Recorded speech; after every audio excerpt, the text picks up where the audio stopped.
Congress, in their ultimate wisdom, wants to make it mandatory to put 20% down on every purchase of a home.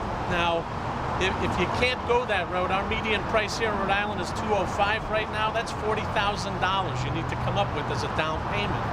I think you can easily see what that's going to do to our quote-unquote recovery. The quickest way to derail it is to throw a wrench into the middle of it at this point. NFIP, I mentioned earlier, the National Flood Insurance Program. We dodged a big bullet this go-around with this hurricane.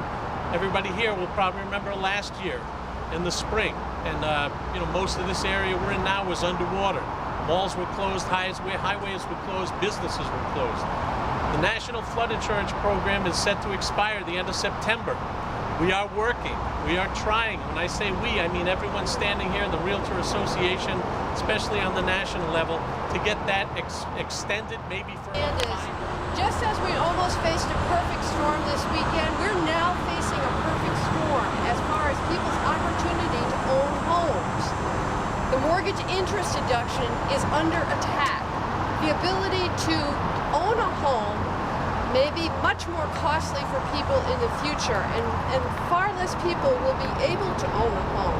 These are things that we need to shape. We need to be talking to our congressmen, to our local officials, so they all understand our message, because it's so important. Without home ownership, you don't have a middle class in this country. And the middle class, the way they save money is through their home. Their home is their biggest investment and their only way to really save up money over time.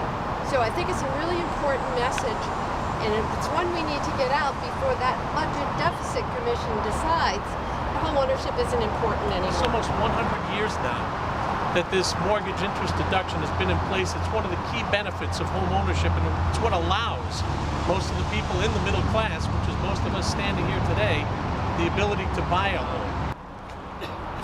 For more than 100 years, this organization has been committed to defending home ownership, and frankly, this is part of our message to remind people that home ownership is a really good and important thing.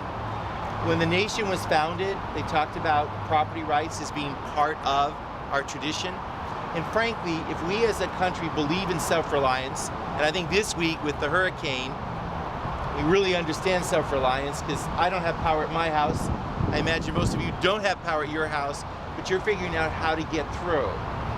But when you look at the macro level, when you step back and look at home ownership versus renting, even after all of the market corrections, the average family in the United States has a family net worth that owns of $180,000.